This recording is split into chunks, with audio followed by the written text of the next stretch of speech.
यदि महालेखा परीक्षक त्यागपत्र देना चाहता है तो वह किसे अपना त्यागपत्र रेजिग्नेशन देगा। ठीक है,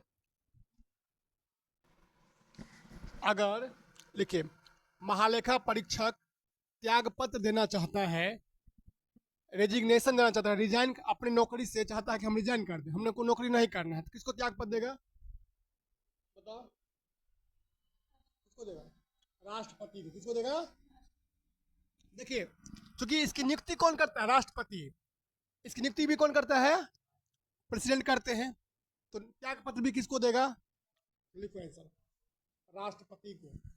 ये त्यागपत्र जो होगा वो राष्ट्रपति को देगा।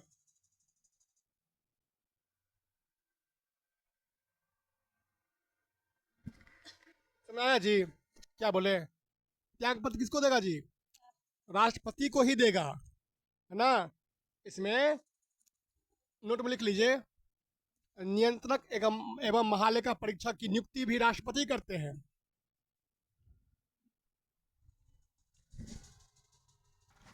देखिए जो अच्छा क्या करता है नियंत्रक एवं महालेखा परीक्षक, क्या करते बताओ? तो क्या करते बताइए, तो क्या काम है? बोलो क्या, बोलो क्या काम है? CAG इस इंग्लिश में बोलते हैं कंट्रोलर एंड ऑडिटर जनरल। इसका क्या काम होता है? जैसे मेरा काम पढ़ाना है, आपका काम पढ़ना है, इसका क्या काम है बताइए? देखो ध्यान सुनो, इसे बोलते हैं कैग। क्या बोलते हैं? CAG, CAG, controller and auditor general. क्या बोलेंगे इसको? बोलो एक दोबारा बोलो ना, कंट्रोलर, कंट्रोलर बोलो, एंड ऑडिटर जनरल। क्या बोलेंगे फिर से बोलो? Controller and auditor general. फिर से बोलिए, एंड ऑडिटर जनरल। हिंदी में क्या बोलेंगे?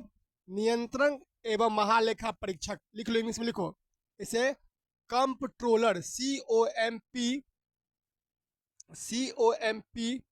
COMPTROLLER, controller and auditor, AUDITOR, auditor, GENER, controller and auditor general, COMPTROLLER, controller and auditor general. इसे बोलते हैं कैग। क्या बोलते हैं? का क्या काम है? देखो इसका काम है घोटाला को पकड़ना। क्या पकड़ना? ये ना बड़ा बड़ा जो खर्चा होता है ना, खर्चा, उसका लेखा जोखा रखता है। क्या रखता है भाई? अकाउंट्स में जो खाता बही होती है उसका लेखा जोखा रखता है, भारत सरकार का लेखा जोखा।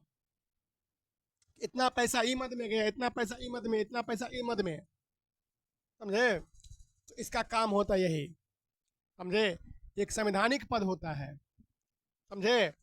और इसका नियुक्ति भी कौन करते हैं? और त्याग पत्र भी किसको देगा? राष्ट्रपति को। तो नोट में लिख लो, इसका काम होता है लेखा जोखा करना, राशि का लेखा जोखा करना, लेखा जोखा करना। ठीक है, किसका? टैग का, CAG, controller and auditor general का। इसका अनुच्छेद याद कर लो, 148 लिख लो। इसका अनुच्छेद क्या है? 148 है। इसका अनुच्छेद है 148। ठीक है, अनुच्छेद क्या है? 148, 148। चलो आगे बढ़ा जाए। हाँ चलो अगला सवाल लिखो, एक सवाल लिखो। शीर्षक लिखो, शीर्षक स्वतंत्रता का अधिकार में वर्णित, शीर्षक स्वतंत्रता का अधिकार में वर्णित अधिकार सम्मिलित नहीं किया गया है, किया है। देखो शीर्षक स्वतंत्रता के का अधिकार में वर्णित अधिकार शामिल नहीं है। शीर्षक स्वतंत्रता के अधिकार में वर्णित अधिकार शामिल नहीं है। ऑप्शन लिखो 4 गो, इसमें ऑप्शन लिखे 4 गो लिख लीजिए। कुछ मामलों में गिरफ्तारी एवं निरोध से बचाव। कुछ मामलों में, ऑप्शन ए लिखिए, कुछ मामलों में गिरफ्तारी एवं निरोध से बचाव। ठीक है। बी में लिखो भाषण एवं अभिव्यक्ति की स्वतंत्रता। भाषण एवं अभिव्यक्ति की स्वतंत्रता। सी लिखो जीवन और व्यक्तिक स्वतंत्रता का बचाव। बी में लिखा भाषण एवं अभिव्यक्ति की स्वतंत्रता। ये सवाल है। सी में लिखो, सी में लिखो जीवन एवं व्यक्तिक स्वतंत्रता का बचाव। जीवन एवं व्यक्तिक स्वतंत्रता का बचाव। डी में लिखो विवेक की स्वतंत्रता। डी में लिखो विवेक की स्वतंत्रता। ठीक है, विवेक की स्वतंत्रता। देखिए ध्यान सुनिए, पूरा एक चीज समझो, है ना।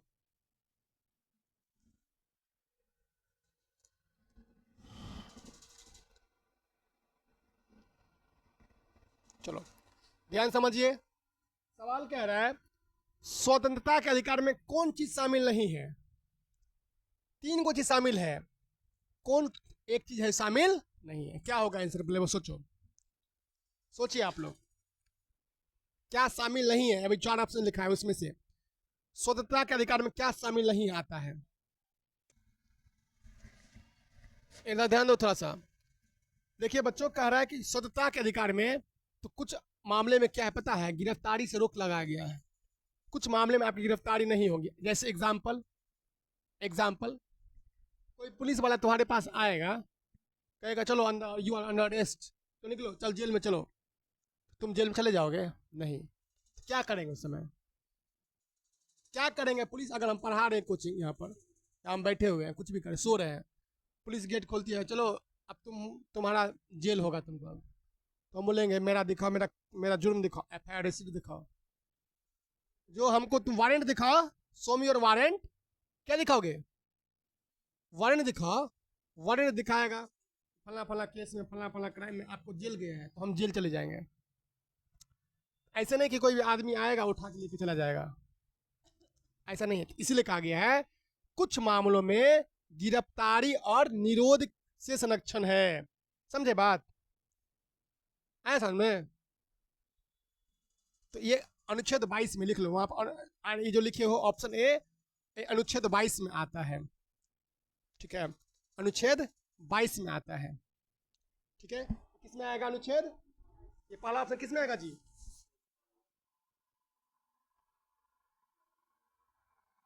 ऐसा में अनुच्छेद 22 कहता है कि बिना मतलब को किसी आदमी को आप गिरफ्तार नहीं कर सकते हैं। ये हमारे कौन सा अधिकार हुआ? ये स्वतंत्रता के अधिकार में आता है। नहीं समझे बात? किसमें आएगा? कोई दिक्कत? चलो ऑप्शन बी, भाषण एवं अभिव्यक्ति की स्वतंत्रता। भाषण देने का अधिकार है हमको, किसमें? अनुच्छेद 19 में। किसमें?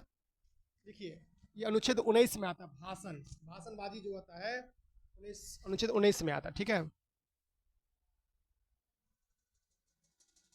किसमें आता अनुच्छेद? किसमें आता? जोर से बोलो। 19 में आता है। ये सबका अनुच्छेद है, अनुच्छेद भी याद करना है। अच्छा भाषण मतलब, अच्छा भाषण मतलब क्या गरिया देंगे? नहीं, भाषण भी होगा, एक लिमिट से होगा। ये नहीं कि मोदी जी को माँ बहन एक कर देंगे, मान लो, ये नहीं कर सकते, तुरंत पुलिस हमको पकड़ लेगी। क्या बोले? ये नहीं कि हमको मुख्यमंत्री सम्राट को गरियाना शुरू कर देंगे। एक बात करें, ये नहीं कर सकते। भाषण दीजिएगा, लेकिन आप भाषण पीसफुल दीजिए, शांतिपूर्वक धरना दीजिए।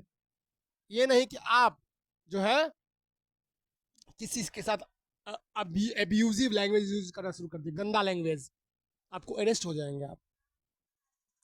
समझे? वो आप पर मानहानि का दावा कर देगा, केस, सीधे केस कर देगा। तो अगर आपको बोलने की आज़ादी है तो एक संयम में, एक मर्यादित भाषा में बोलेंगे, है ना। तो भाषण एवं अभिव्यक्ति की स्वतंत्रता। अभिव्यक्ति मतलब आप बात कर सके, बोल सके, अपनी बात को रख सके। जैसे सोनम वांगचुक 20 दिन से हड़ताल कर रहे थे, बोल रहे थे, सोए हुए हैं ना, खाना नहीं खाएंगे, प्रोटीन। ये क्या हुआ बोलो, ये क्या है ये, जैसे बोले ना, भाषण एवं, ये किस अनुच्छेद में है, याद कर लो। अब पहला क्या बताए, कुछ मामलों में गिरफ्तारी एवं निरोध से बचाव किस अनुच्छेद में है, 22 में। चलो, जीवन एवं व्यक्तिक स्वतंत्रता का से बचाव, जीवन के कल बताए थे, इमरजेंसी में कौन सा अनुच्छेद सस्पेंड नहीं होता है, जीवन जीने का। और जीवन जीने का अनुच्छेद इमरजेंसी में भी, तो ये अनुच्छेद 21 में है, लिखिए किस में है, 21 में। जीवन जीने का, प्राण एवं दैहिक स्वतंत्रता का अनुच्छेद, ये जीवन 21 में है। जीवन का व्यक्तित्व, जीवन का व्यक्तित्व, व्यक्तिक स्वतंत्रता, मतलब कि हमारा पर्सनल लिबर्टी, किस कौन सा लिबर्टी, पर्सनल, हम जीवन जीने का अधिकार है हमको, ये अनुच्छेद किस में है, 21 में है। अनुच्छेद भी याद करना सबका। चले, ये जो कह रहा है विवेक की स्वतंत्रता, ये स्वतंत्रता के अधिकार में नहीं आता है, ये किस में नहीं आता है, ये नहीं आता है, समझे, ऐसा समझे। तो क्या क्या आएगा बोलो, पहला क्या बताया, कुछ मामलों में गिरफ्तारी से बचाव होगा, हाँ ठीक है, तो ये अनुच्छेद किस में आएगा, 22 में। भाषणबाजी, भाषण करने की आज़ादी, भाषण की अनुच्छेद 19, 19 का भी 6 गो पार्ट होता है, 19 का भी 6 प्रकार का आज़ादी होता है, ध्यान रखना। जीवन और व्यक्तिक स्वतंत्रता अनुच्छेद 21 में। लेकिन विवेक की स्वतंत्रता किस में नहीं आता है, समझ आ रहा है ना, तो उसको समझो, तो ये आंसर इसलिए दिया, ये कंसेप्चुअल सवाल था, ये बच्चे रट नहीं सकते थे, ये समझने वाला सवाल था। चले, अगला क्वेश्चन लिखिए, लिखिए,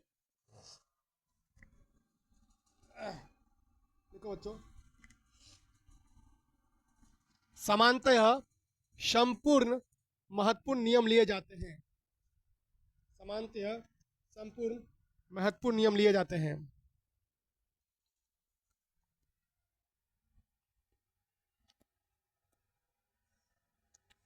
समानतः संपूर्ण महत्वपूर्ण नियम लिए जाते हैं, देखो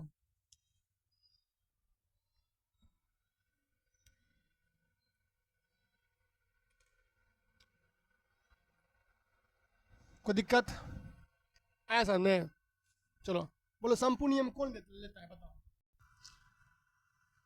क्वेश्चन कह रहा है जितना ये फैसला होता है, फैसला,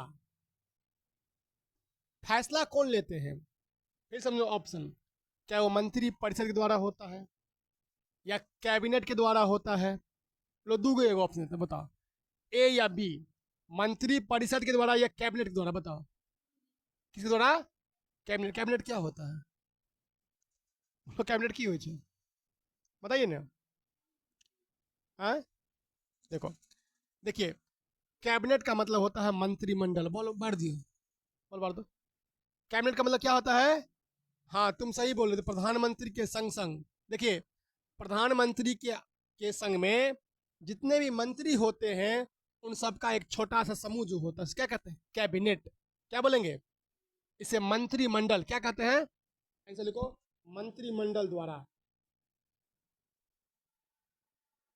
इसे मंत्रिमंडल द्वारा, किसके द्वारा होगा बाबू, मंत्रिमंडल। देखिए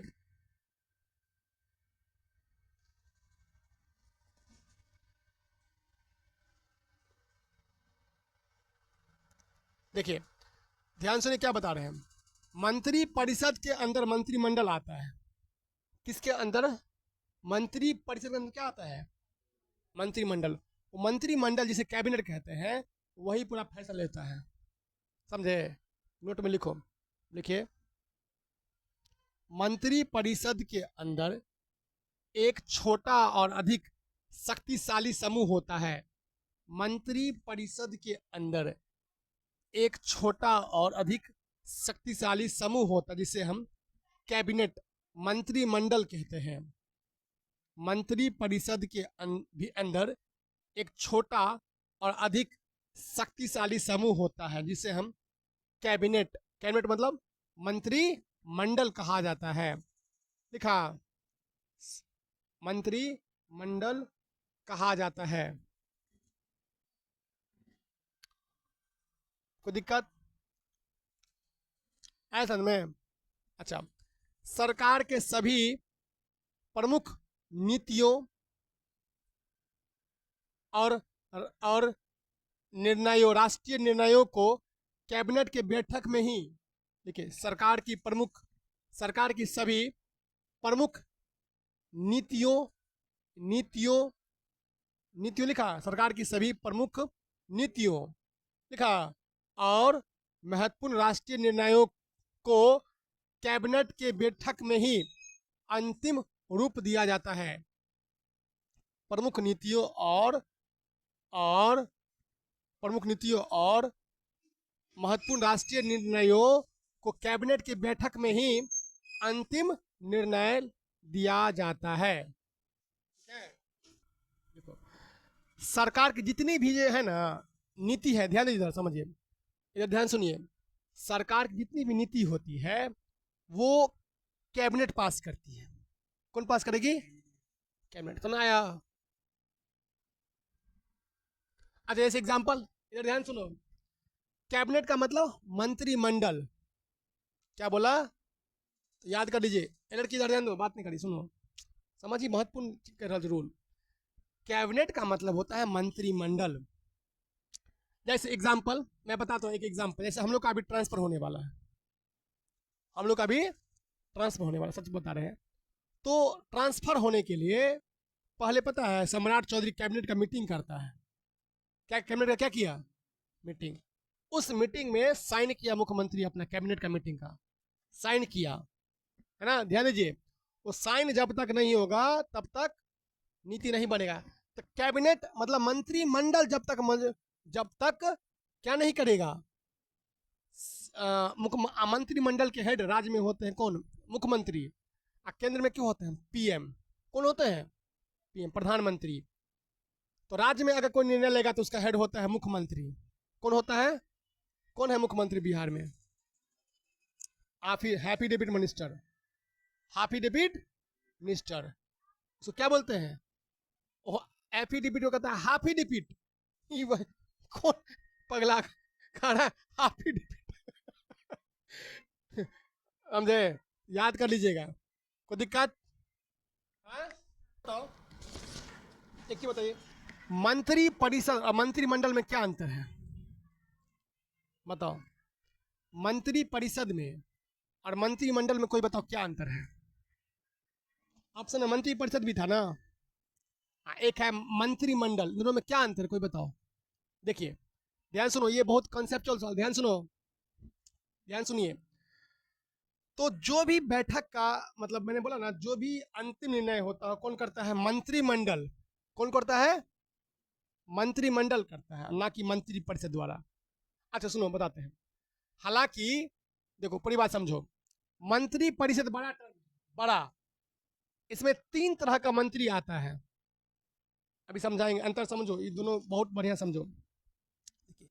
एक होता है, ध्यान सुनो ठंडा दिमाग से, एक होता है मंत्री परिषद, उसके अंदर एक होता है मंत्रिमंडल। समझे? ऐसे समझो, मंत्रिमंडल समझो ऐसे बड़ा, मंत्री परिषद बड़ा होता है, मंत्रिमंडल उसके अंदर एक छोटा सा होता है। समझ आया? क्या बोले? मंत्रिमंडल में, सॉरी, मंत्री परिषद बड़ा होता है, मंत्रिमंडल क्या होता है? छोटा। कंफ्यूज मत होना, परिषद कौन होता है? बड़ा। मंत्री परिषद बड़ा और मंत्रिमंडल छोटा होता है। आया समझ आया? कोई दिक्कत?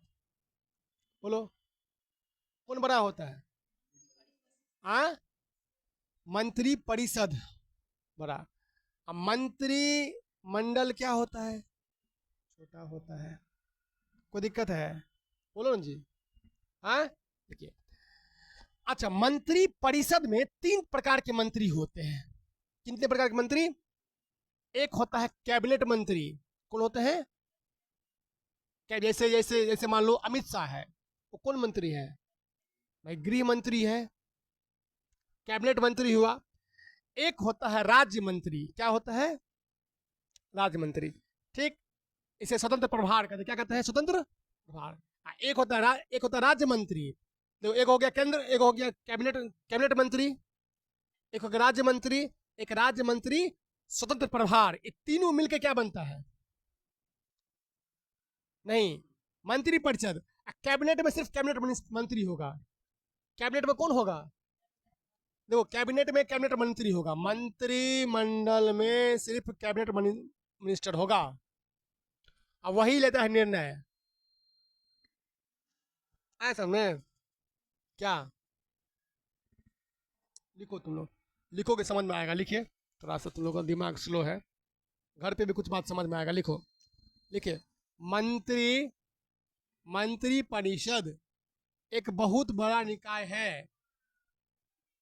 मंत्री परिषद एक बहुत बड़ा निकाय है।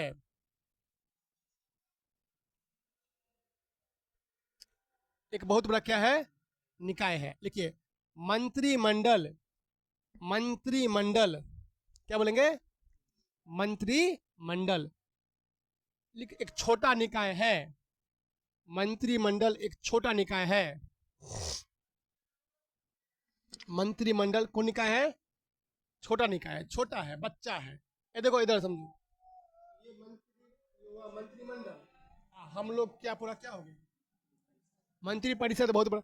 मंत्र लिखो, आगे लिखिए, मंत्री परिषद में तीन प्रकार के मंत्री होते हैं। मंत्री परिषद में तीन प्रकार के मंत्री होते हैं। मंत्री परिषद में तीन प्रकार के मंत्री होते हैं। चले, मंत्री परिषद में तीन प्रकार के मंत्री होते हैं। देखिए, इसमें पहला लिख लो, कैबिनेट मंत्री, कैबिनेट मंत्री। देखो, राज्य मंत्री, राज्य मंत्री, ठीक है। एक होता है राज्य मंत्री स्वतंत्र प्रभार, एक होता है राज्य मंत्री स्वतंत्र प्रभार, राज्य मंत्री स्वतंत्र प्रभार। कोई दिक्कत? चलिए, अब लिखिए, मंत्रिमंडल में सिर्फ और सिर्फ कैबिनेट मंत्री होते हैं। मंत्रिमंडल में सिर्फ और सिर्फ कैबिनेट मंत्री होते हैं।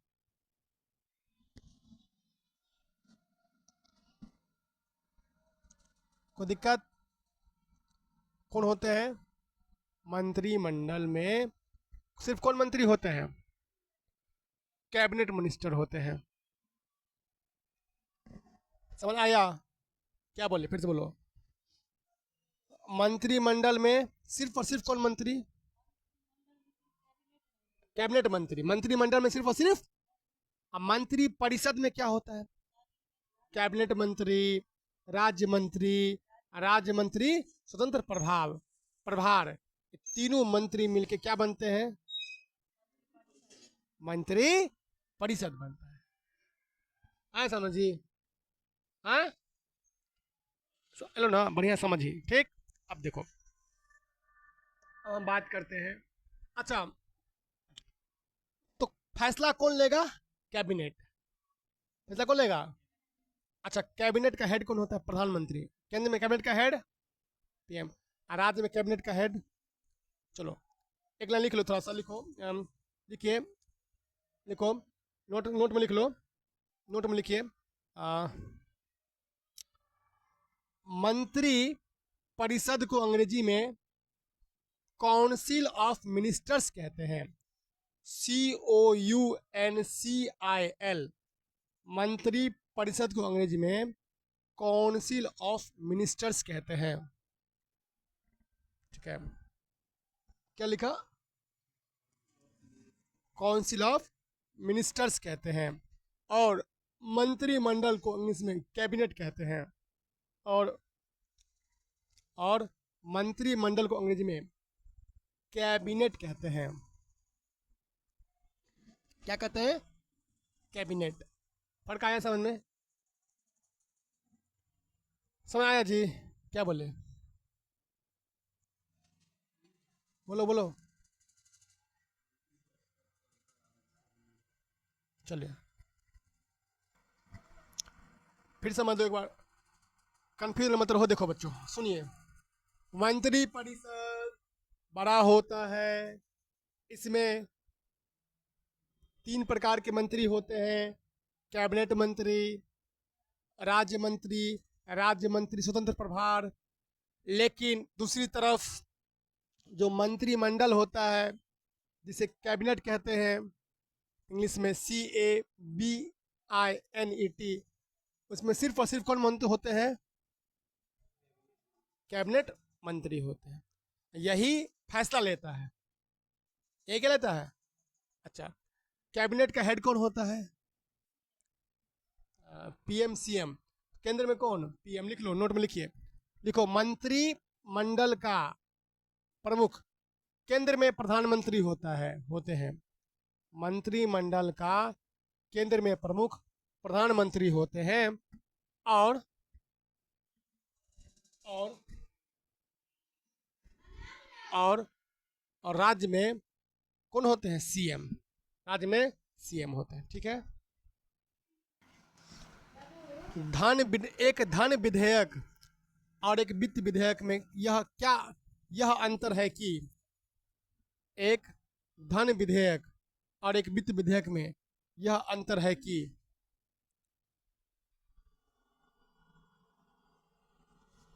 एक धन विधेयक और एक वित्त विधेयक में यह अंतर है कि, ध्यान सुनो, धन विधेयक और वित्त विधेयक में क्या अंतर है बताइए आप? कौन? लोकसभा किस में? हाँ, और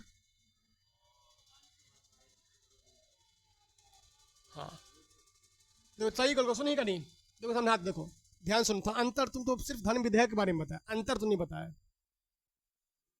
तू कॉली सही, ध्यान सुनो, धन विधेयक का, ध्यान सुनो, धन विधेयक को कोई नहीं रोक सकता। क्या बोले? कोई। ध्यान सुनो, अगर मनी बिल, पूरी बात समझो, तो एक होता है धन विधेयक, इनको बोलते हैं मनी बिल। क्या बोलते हैं? इधर सुनो, पहली बात कॉन्सेप्ट समझो, ये बहुत महत्वपूर्ण चीज है। धन विधेयक को अंग्रेजी में कहते हैं मनी बिल। क्या बोलते हैं? Money bill. इसको अगर लोकसभा पारित कर दिया तो राज्यसभा इसको पारित करना ही पड़ेगा। इसको राज्यसभा इसको रिजेक्ट नहीं कर सकता है। ऐसा में क्या बोले? राज्यसभा इसको रिजेक्ट नहीं कर सकता है। किसको रिजेक्ट नहीं कर सकता है? मनी बिल को। मनी बिल को अधिक से अधिक 14 दिन रोक सकता है। कौन? राज्यसभा। क्या दिन? 14 दिन के बाद उसको क्या करेगा? वापस करना होगा। मतलब कि देखो पूरी बात समझो, लोकसभा जो होता है, अगर मान लो मनी बिल को पास कर दिया, क्या कर दिया, तो राज्यसभा में जाता है। क्या करता है? जाता है। राज्यसभा उसको अपने चश्मा से देखता है। राज्यसभा सलाह दे सकती है। क्या देगी? कि भाई इसमें ये चीज बदलाव कर दीजिए, क्या करिए। लेकिन वह बदलाव मानने के लिए लोकसभा बाध्यकारी नहीं है। लोकसभा को लगेगा कि इसमें ये चेंज होना चाहिए तो चेंज कर देगा, लगेगा नहीं होगा, होना चाहिए नहीं करेगा। ऐसा में पूरी बात समझ आया? फिर समझो, देखो देखो, मान लो समझाते हैं एग्जाम्पल। ये बिस्किट है, क्या है? 5 रुपया का बिस्किट। ये है मनी बिल। क्या है? हम है लोकसभा पारित कर दिए। क्या कर दिए? हमको लगा कि बिस्किट ऐसा होना चाहिए। है? अब ये गया किसके पास? राज्यसभा के पास। राज्यसभा इसको देखेगा, राज्यसभा लगेगा कि रे ठीक ठाक है, तो ठीक है, कोई दिक्कत नहीं। राज्यसभा बोलेगा इसका पैकेट बड़ा कर दो। क्या कर दो? बड़ा कर दो। तो वो बोला बड़ा कर दो, तो उसके कहने से हम बड़ा नहीं कर देंगे। राज्यसभा कहने से हम बड़ा, तो अगर हमको लगता है कि लोकसभा को लगेगा कि लोकसभा ना सही, राज्यसभा सही बोले, थोड़ा उसको बड़ा, बिस्किट छोटा है, 5 गो बिस्कुट आता है मान लो, उसको तो अटेगा 10 गो बिस्कुट अटेगा, तो हमको लगेगा तो हम बड़ा कर देंगे। हमको लगेगा कि हम बड़ा नहीं करेंगे तो हम बड़ा नहीं करेंगे। आया समझ में? क्लियर? तो लोकसभा में, तो मनी बिल में सबसे पावरफुल कौन होता है? लोकसभा। आया समझ में? कोई दिक्कत? तुम सीधा समझो। अच्छा, मनी बिल को राज्यसभा अधिकतम कितना दिन रोक सकता है? 14 दिन। 14 दिन के भीतर इसको रिटर्न करना पड़ेगा। वो सलाह दे सकता है या नहीं? सलाह दे सकता है, लेकिन सलाह मानना बाध्यकारी नहीं है। सलाह मानना बाध्यकारी नहीं है। वो चाहे तो राज्यसभा, सॉरी लोकसभा, उसको मान भी सकती है और नहीं भी मान सकती है। वो डिपेंड करता है किसके? तो लोकसभा बॉस होता है। मनी बिल केस में लोकसभा क्या होता है? बॉस। लोकसभा जो चाहेगी वही करेगा। कोई दिक्कत? ये कॉन्सेप्ट हुआ क्लियर? हाँ, फुल्ली? चलो, मनी बिल में कौन बॉस? मनी बिल को हिंदी में क्या कहते हैं? धन विधेयक। क्या बोलेंगे? अच्छा, अब आ जाओ वित्त विधेयक में। वित्त विधेयक को राज्यसभा चाहे तो रिजेक्ट कर सकती है। वित्त विधेयक को चाहे राज्यसभा क्या कर सकती है? रिजेक्ट, वापस जाओ, रिटर्न कर देगा। लेकिन मनी बिल को रिजेक्ट नहीं कर सकता है। ऐसा नहीं, मनी बिल को रिजेक्ट नहीं कर सकता है बच्चों। पूरी बात समझ में आ गया? यही कहानी मैं बता रहा था। देखो, अंतर लिखो, अंतर लिखा रहे तो आंसर में क्या दिया लिखो। वित्त विधेयक को राज्यसभा के द्वारा प्रभावपूर्ण ढंग से अस्वीकृत किया जा सकता है। वित्त विधेयक को राज्यसभा के द्वारा प्रभावपूर्ण ढंग से अस्वीकृत मतलब रिजेक्ट किया जा सकता है, जबकि धन विधेयक को अस्वीकृत नहीं किया जा सकता। राज्यसभा में वित्त विधेयक को राज्यसभा के द्वारा प्रभावपूर्ण ढंग से अस्वीकृत किया जा सकता है, जबकि धन विधेयक को अस्वीकार नहीं किया जा सकता है। धन विधेयक को अस्वीकार नहीं कर सकता है। ठीक है, एक बार हम लोग इसको अंतर समझते। देखिए अंतर क्या है, एक अंतर समझ आया? अंतर समझ आया जी? क्या बोले, पहला अंतर क्या बताया, बोलो। हाँ हाँ हाँ, मैंने बोला जो धन विधेयक है, जो मनी बिल है, उसको राज्यसभा रिजेक्ट नहीं कर सकती है। लेकिन जो वित्त विधेयक है, फाइनेंशियल बिल है, कौन बिल है? फाइनेंशियल बिल, उसको राज्यसभा चाहे तो रिजेक्ट कर सकते हैं। ये पहला अंतर हुआ। ठीक है, अब सर इसका अनुच्छेद बताइए, किस किस अनुच्छेद में है? धन विधेयक किस अनुच्छेद में है और वित्त विधेयक किस अनुच्छेद में है? तो लिखिए धन विधेयक अनुच्छेद किस, लिखो धन विधेयक किस अनुच्छेद में है, नोट में लिख लो। धन विधेयक अनुच्छेद 110 में है और वित्त विधेयक 117 में है। वित्त विधेयक अनुच्छेद 117 में है। अनुच्छेद समझ आ गया? चलिए आगे लिखिए। अच्छा, धन विधेयक है या नहीं, इसका फैसला कौन करेगा? कोई बिल धन विधेयक है या नहीं, इसका फैसला कौन करेगा? लोकसभा का अध्यक्ष। क्या करेगा? लिखिए, कोई, नोट में लिखो, कोई बिल, क्वेश्चन लिखो, कोई बिल धन विधेयक है या नहीं, कोई बिल धन विधेयक है या नहीं, इसका फैसला कौन करेगा? कोई बिल धन विधेयक है या नहीं, इसका फैसला कौन करेगा? लिखिए, इसका फैसला करेगा, इसका फैसला कौन करेगा? इसका फैसला करेगा लोकसभा का स्पीकर करेगा। लोकसभा के स्पीकर करेंगे, समझे? कोई विधेयक धन विधेयक है या नहीं, इसका फैसला कौन करेगा?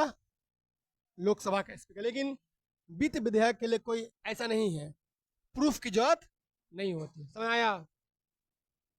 वित्त नोट में लिख लो, उसमें लिख लो, वित्त विधेयक के लिए कोई प्रूफ की आवश्यकता नहीं होती है, लेकिन इसके लिए प्रमाणित करना पड़ता है लोकसभा के स्पीकर के द्वारा। ठीक है, कोई दिक्कत है? चले, अच्छा, कोई दिक्कत? अच्छा, लेकिन इसमें दोनों में एक चीज कॉमन है। कॉमन क्या है? दोनों बिल को, समझ में आया? अच्छा, एक अंतर समझो। दोनों बिल को मतलब पार्लियामेंट में, मतलब दोनों बिल को अगर हम पेश करेंगे पार्लियामेंट में, संसद भवन में, तो उससे पहले राष्ट्रपति की परमिशन लेनी पड़ेगी, पूर्व अनुमति। क्या लेना पड़ेगा? नोट में लिख लो। धन विधेयक और वित्त विधेयक दोनों बिल को लोकसभा में दोनों बिल को संसद में रखने से पहले राष्ट्रपति की पूर्व अनुमति लेनी जरूरी होती है। लिख लिया? देखो, दोनों बिल को संसद में रखने से पहले राष्ट्रपति को पूर्व अनुमति लेनी होती है, पूर्व अनुमति लेनी होती है। अच्छा, एक क्वेश्चन बताओ, क्या अगर धन विधेयक पारित करना है तो ज्वाइंट सेशन करवा सकते हैं, संयुक्त बैठक? देखो ध्यान सुनिए, ज्वाइंट सेशन पहले क्या होता है वो बताओ। देखो तो समझो, जो एक समझो, एक होता है संयुक्त बैठक। संयुक्त, इसका मतलब हुआ कि लोकसभा और राज्यसभा दोनों को एक साथ ज्वाइंट कर देंगे। क्या कर देंगे? ज्वाइंट। तो ज्वाइंट करेंगे ना, तो जैसे नम्मा दसवां को हम क्लास को कहिए मर्ज कर देते हैं, नम्मा एक दसवां एक, दोनों को एक के रूम में बैठा के पढ़ाते हैं, तो वही होता है ज्वाइंट सेशन। लोकसभा का भी संसद और राज्यसभा के संसद एक के हॉल में बैठेगा, एक ही हॉल में, और सब, और उसका हेड कौन करेगा? उसके कुर्सी पे कौन बैठेगा? लोकसभा का अध्यक्ष।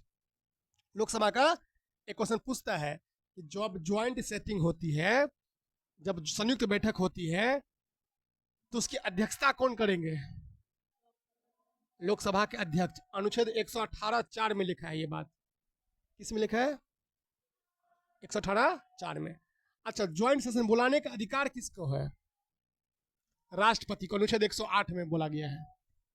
ध्यान सुनिए क्या बोल रहे हैं, पूरी बात समझो। ज्वाइंट सेशन बुलाने का अधिकार किसको है? बुलाएगा, राष्ट्रपति बुलाएंगे, कहेगा कि आ जाओ, लोकसभा आ जाओ, राज्यसभा आ जाओ, राज्यसभा आ जाओ, लोकसभा आ जाओ, दोनों एक रूम में बैठो, बड़ा सा हॉल में बैठो।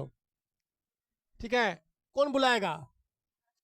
लेकिन उसका चेयर कौन करेगा? उसकी अध्यक्षता कौन करेगी? भाई स्पीकर पे तो कोई एक ही आदमी बैठेगा ना, कुर्सी पर, बड़का कुर्सी पर बैठेगा लोकसभा का अध्यक्ष। ठीक है, तो मनी बिल के केस में, मनी बिल के केस में क्या नहीं होता है? ज्वाइंट सिटिंग नहीं होता है, समझे? क्या बोले? मनी बिल केस में ज्वाइंट सिटिंग, तो ऐसा नहीं कि लोकसभा राज्यसभा को एक जगह कर देंगे। नोट में लिखिए, लिखिए, लिखो, मनी बिल केस में, धन विधेयक के मामले में ज्वाइंट सिटिंग, संयुक्त बैठक का कोई प्रावधान नहीं है। मनी बिल के केस में ज्वाइंट सिटिंग का कोई प्रावधान नहीं है। मनी बिल केस में लोकसभा अलग रहेगी, राज्यसभा अलग रहेगी। ठीक है, मनी बिल केस में ज्वाइंट सिटिंग का कोई प्रावधान नहीं है। कोई दिक्कत? आगे लिखिए, इसमें लिखो, किसमें लिखो, वित्त विधेयक में, वित्त विधेयक में, वित्त विधेयक में, वित्त विधेयक में ज्वाइंट सेशन बुलाया जा सकता है, ज्वाइंट सेशन बुलाया जा सकता है। कोई दिक्कत? समझ आया जी? चलिए, तो आप लोग याद कर लीजिएगा बढ़िया से, बहुत आसान होता है ना? चलो, कोई दिक्कत? बोलो ना जी। चलिए, अगला सवाल, अगले सवाल की तरफ प्रोसीड करो। अगला क्वेश्चन लिखो, अगला क्वेश्चन लिखिए, आकस्मिकता निधि, आकस्मिकता निधि, उसे हम कंटीजेंसी फंड को राष्ट्रपति कैसे व्यय कर सकते हैं? देखो क्वेश्चन, आकस्मिकता निधि, आकस्मिकता निधि, मैं क्या लिखो, कंटीजेंसी, CONTIGENCY, कंटीजेंसी फंड को राष्ट्रपति कैसे कैसे कैसे व्यय कर सकते हैं? ठीक है, कैसे व्यय कर सकते हैं? देखो ये बहुत महत्वपूर्ण है। Contingency fund of India. देखो इसके बारे में समझो, बहुत महत्वपूर्ण सवाल है। इसमें 4 ऑप्शन है। देखो, एक है राष्ट्रीय संकट के समय, एक है संसदीय स्वीकृति के बाद, संसद स्वीकृत करेगी उसके बाद, या तीसरा है संसद स्वीकृत नहीं करेगी, संसद स्वीकृत के पहले। ऑप्शन डी कहता है खर्चे नहीं कर सकते हैं। हाँ, पहले। पहले क्यों कर सकते हैं, क्या कारण है बताइए? पहले मतलब क्यों, बाद में क्यों नहीं कर सकते, क्या कारण है? हम, कोई बोलेगा बाद में कर सकते हैं, तुम बोलोगे ना पहले सर ऐ दुआरे। बताओ मेरा सवाल। तो क्यों करेंगे बैठक से पहले, हम बैठक के बाद ही क्यों करें, नहीं करेंगे? सवाल ये है। तुमने बोला कि कि इसके लिए परमिशन जरूरत नहीं है पार्लियामेंट की, लेकिन परमिशन क्यों नहीं जरूरत है? अब परमिशन किस केस में जरूरत है ये भी नहीं बताओगे? बताओ। देखो देखो सवाल देखो क्या लिखा है, बहुत आसान सवाल, ध्यान सुनो। सवाल है आकस्मिकता निधि। आकस्मिकता मतलब इमरजेंसी फंड, क्या कहते हैं इसे? इसे इमरजेंसी फंड, कंटीजेंसी फंड का मतलब इमरजेंसी फंड होता है। क्या है बाबू? इसे इमरजेंसी फंड कहते हैं। ऐ समझे? ये अनुच्छेद 267 एक में है। इसमें है अनुच्छेद 200, लिख लो, अनुच्छेद 267 एक में है। अरे आकस्मिकता, आकस्मिकता मतलब कि, आकस्मिकता मतलब अचानक से कुछ हम घटना घट जाए, जैसे आकस्मिक रोग, जो मान लो सपोज अचानक से लोग मरना शुरू हो, भूकंप, भयंकर भूकंप आ जाए, तो क्या करेगा उसमें? पार्लियामेंट का वेट करेगा? लोग मरते समय छोड़ देगा? बिना पार्लियामेंट के परमिशन के लोग निकालेगा? तो राष्ट्रपति कहेगा कि निकालो, पार्लियामेंट की परमिशन हमें इसमें नहीं चाहिए। समझे? ऐसे लिखिए इसका, संसदीय स्वीकृति के पूर्व, संसदीय स्वीकृति के पूर्व, संसदीय स्वीकृति के पूर्व मतलब पार्लियामेंट की इसमें आवश्यकता नहीं हो चाहिए, है ना? पार्लियामेंट की इसमें आवश्यकता क्या चाहिए, नहीं होनी चाहिए। ठीक है? देखो अच्छा, ये जैसे मान लो, ये देखो इधर, ये जो कंटिजेंसी फंड है, ये कैसे कहते हैं? आकस्मिक। आकस्मिक मतलब इमरजेंसी, अचानक से। जैसे सपोज कर जो कि अचानक से भूकंप आ जाए, युद्ध हो जाए, क्या हो जाए? युद्ध, या बाढ़ आ जाए, कोई भयंकर बीमारी आ जाए, तो उसे निपटने के लिए क्या करेंगे? सरकार को पास एक फंड है, ये क्या है? इस फंड का इस्तेमाल सरकार हमेशा करेगी, इमरजेंसी में रखती है। कुछ चाइना अटैक कर देगा तो उसमें पार्लियामेंट नहीं चला तो 6 महीना वेट करेगा, पार्लियामेंट का वेट करेगा जी? नहीं। तो इमरजेंसी में, जैसे घर में होता है ना इमरजेंसी, कुछ भी हो जाए, 1 लाख टका घर में रहना चाहिए हमेशा। हमेशा 1 लाख टका होना चाहिए घर में। क्यों 1 लाख टका होना चाहिए? क्योंकि एक लाख 1 लाख टका नहीं होगा तो फिर दिक्कत है, कब कहाँ से कौन सा इमरजेंसी हो जाएगा, उनको भीख मांगना पड़ेगा उस समय। कम से कम 1 लाख रुपया घर में कैश में होना चाहिए।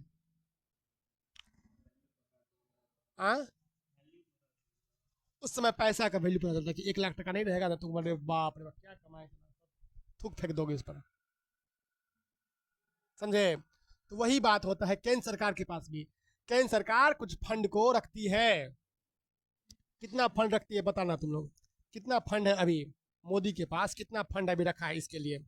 मतलब तुम लोग बताना, एक बार सर्च कर लेना, बदलते रहता है, एक बार सर्च करके आप लोग बताएंगे कितना फंड मोदी के पास अभी है, कि अगर कोई भयंकर रूप से कुछ हो जाए तो क्या होगा।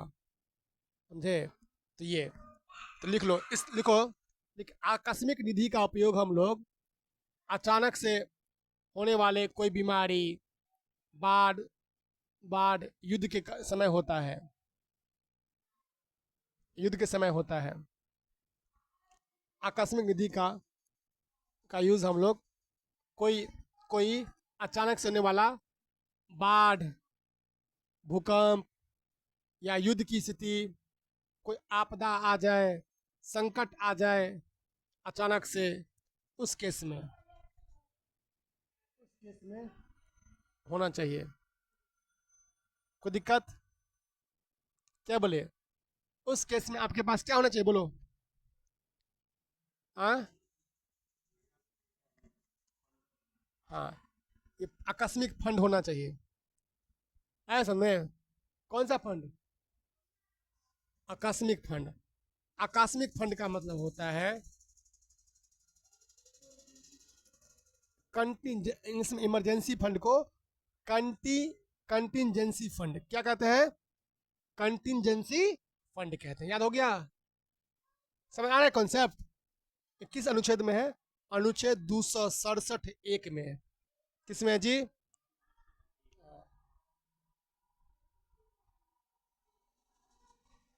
267 1 में क्या है? Contingency fund. ठीक है, तो इसके लिए पार्लियामेंट की आवश्यकता नहीं चाहिए। समझे इसका मतलब? क्या समझे थे? इसके लिए किसकी अनुमति नहीं चाहिए? पार्लियामेंट की कोई अनुमति नहीं, कोई अनुमति, no permission, there should be no permission. Okay, चले अगला सवाल लिखो। देखो, मुख्य चुनाव आयुक्त को पद आधा च यू त, पदच्युत मतलब पद से हटाना, पदच्युत किया जा सकता है। पदच्युत किया जा सकता है। पदच्युत किया जा सकता है किसके द्वारा?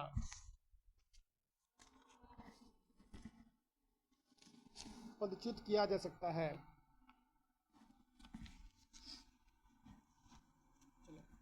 कैसे हटाएंगे? अगर हमको मान लो कि मुख्य चुनाव आयुक्त को हटाना है तो कैसे हटाएंगे? हम लोग कह देंगे हट जाएगा क्या? आ?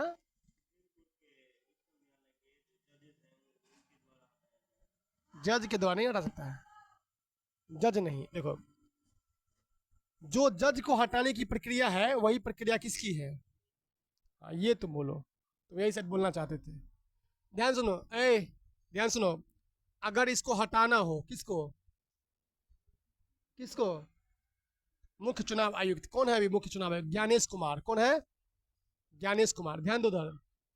तो ये संसद के नियम है, इसमें संसद के दोनों सदन के 2/3 के द्वारा 2/3 के से प्रमाणित कदाचार के आधार पर अगर मुख्य चुनाव आयुक्त को हटाना है तो पार्लियामेंट का 2/3 होना चाहिए। कितना? अगर 300 लोग है ना तो 200 लोग। अगर 3 गो आदमी है, क्या गो आदमी है संसद में? 3 गो आदमी, तो 2 गो आदमी कहेगा हटाओ इसको तो हटेगा। अगर 1 गो आदमी कहेगा तो नहीं हटेगा। मान लो 3 आदमी है तो कम से कम क्या आदमी कहना चाहिए? 2 गो कहेगा कि हटाओ तो हटेगा। तो 2/3 कितना? थर्ड लिखिए, लिखो, संसद के दोनों सदन के, देखो, देखिए, संसद के दोनों सदन के 2/3 बहुमत से प्रमाणित कदाचार के आधार पर संसद के दोनों सदनों के, मतलब लोकसभा और राज्यसभा के दोनों सदनों के बहुमत से प्रमाणित कदाचार के आधार पर, कदाचार के आधार पर, कोई दिक्कत?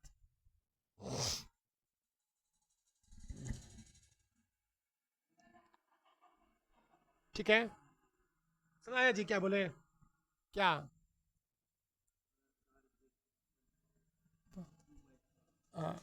2/3 बहुत टफ होता है।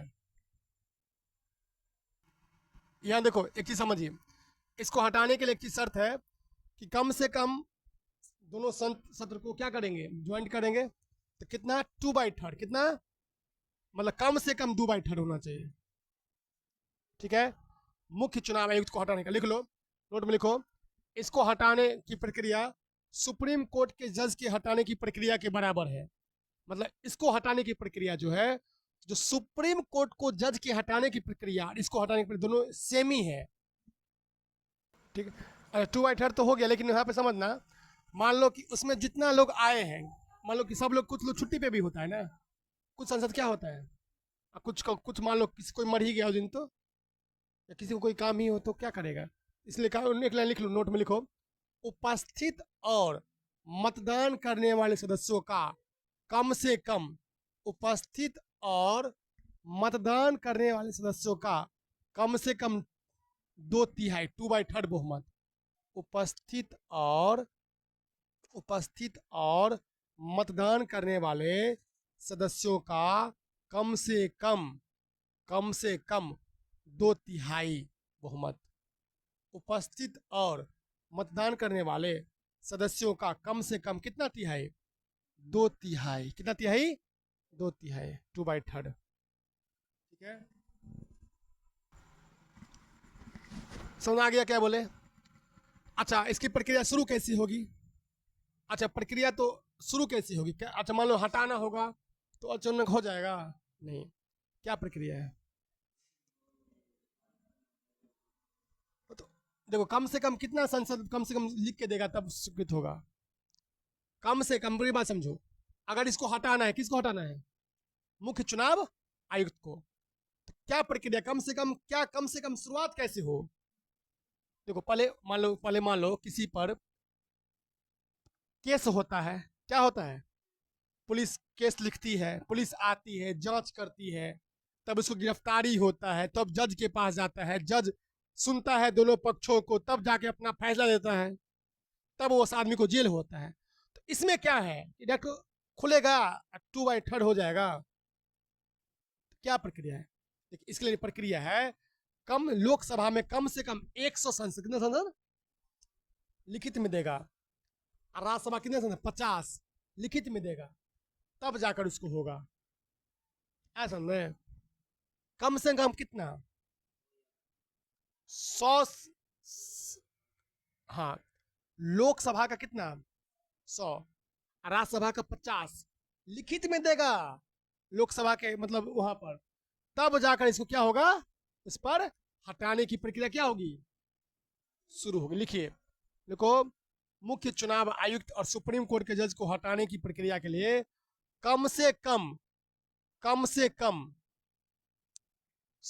कम से कम लोकसभा के 100 सांसद, या कम से कम, या राज्यसभा के कम से कम 50 सांसद, मतलब दोनों में से कोई एक हो, लोकसभा के कम से कम 100 सांसद, या राज्यसभा के कम से कम 50 सांसद के हस्ताक्षरित नोटिस, मतलब साइन किया हुआ नोटिस के साथ प्रस्ताव सदन के अध्यक्ष सभापति को सौंपा जाता है।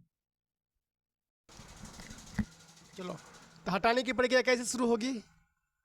कम से कम कितना? लोकसभा का कितना मेंबर होना चाहिए? साइन करके देगा हटाने के लिए 100, या राज्यसभा का 50। अभी हटाने का प्रक्रिया चला था, नहीं हटा पाया राहुल गांधी। प्रक्रिया चली थी, लेकिन राहुल गांधी के पास उतने वोटे नहीं था। 2/3 आसान नहीं ना है? 2/3 होगा तो फिर तो सत्ता में नहीं आ जाएगा, समझे? तब तो मोदी जी की तरह सत्ता में आ जाएगा, वो तो प्रधानमंत्री बन जाएगा राहुल गांधी। घसीट का नहीं, चलते नौटंकी किया है बहुत ज्यादा, अभी बहुत सारा होने वाला है नहीं। लेकिन देखो, तो कम से कम कितना बोले? लोकसभा के 100, राज्यसभा कितने? 50 संसद। चले, फिर नोटिस में देखा, फिर उसके बाद होगा जांच। क्या होगा? जांच। उसके बाद 2/3 होगा, ये ध्यान रखना। चलिए, अगला सवाल आ जाओ, लिखिए, अगला सवाल लिखो।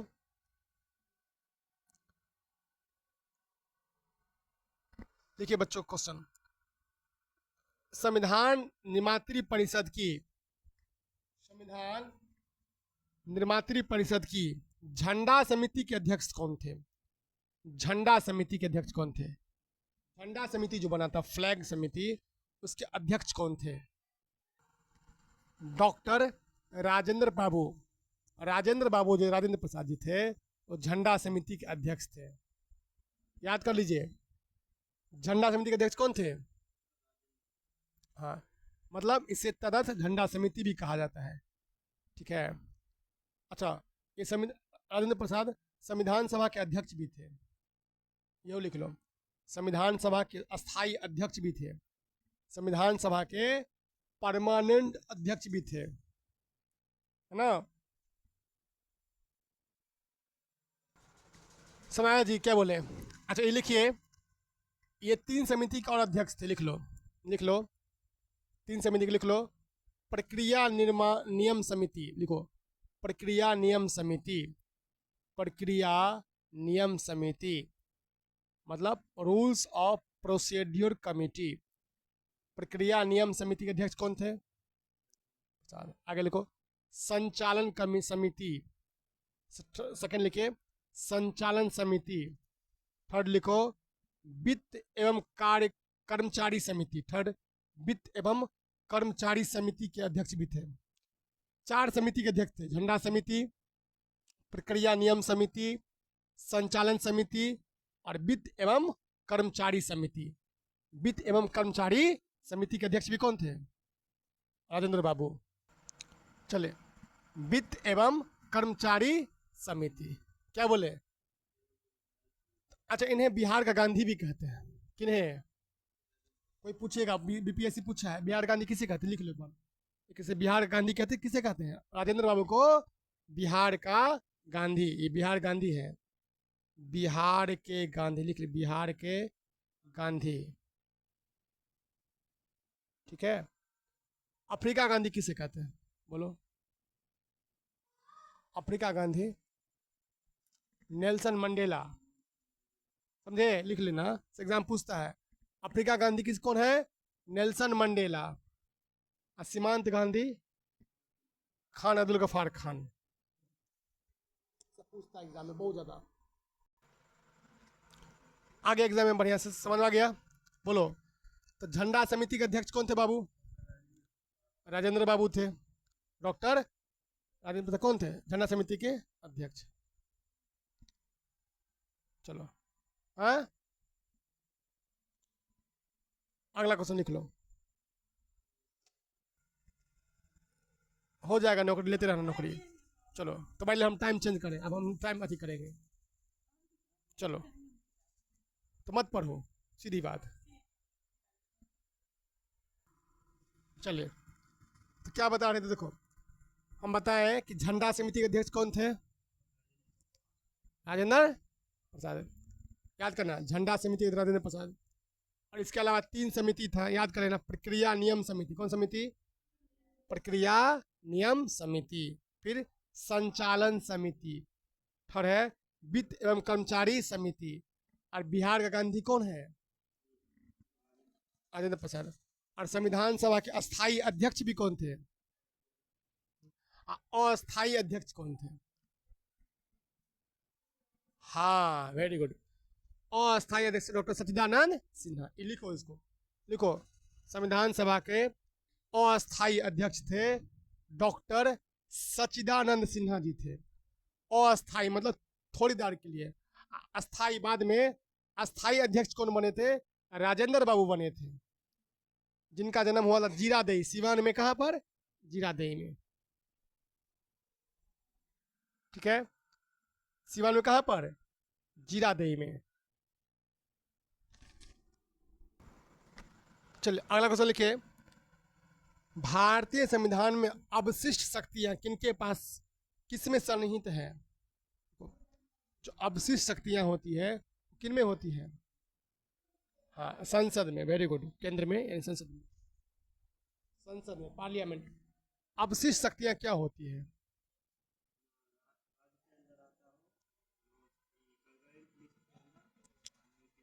देखो हाँ, अवशिष्ट शक्तियां वो शक्तियां, ध्यान दो धर्म, अवशिष्ट शक्तियां वे शक्तियां होती हैं जो ना तो राज्य सूची में आता है, ना तो केंद्र सूची में आता है, ना समवर्ती सूची में आता है। मतलब बंटने के बाद अगर कोई शक्ति बच जाती है तो किस में आएगा? वो अवशिष्ट सूची में। ये ध्यान दो, अगर कोई पावर को बांटे, कोई पावर मान लो बटा ही नहीं, कोई ऐसा चीज है जो मतलब दिमाग में नहीं आया, तो क्या होता है? अवशिष्ट शक्तियां। अवशिष्ट शक्तियां किसके पास होती है? हाँ केंद्र के पास। ऑप्शन रहेगा या रहेगा संसद के पास। किसके पास? ज्यादातर ऑप्शन रहेगा पार्लियामेंट के पास।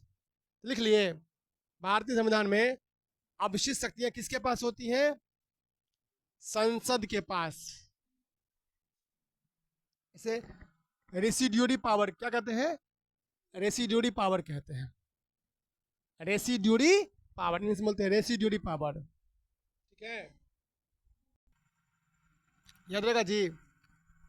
तो समझ आ गया आपसी शक्ति क्या होती है?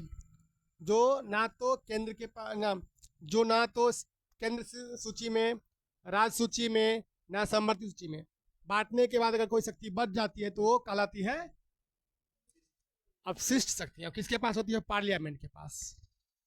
पार्लियामेंट ही इस पर कानून बनाती है।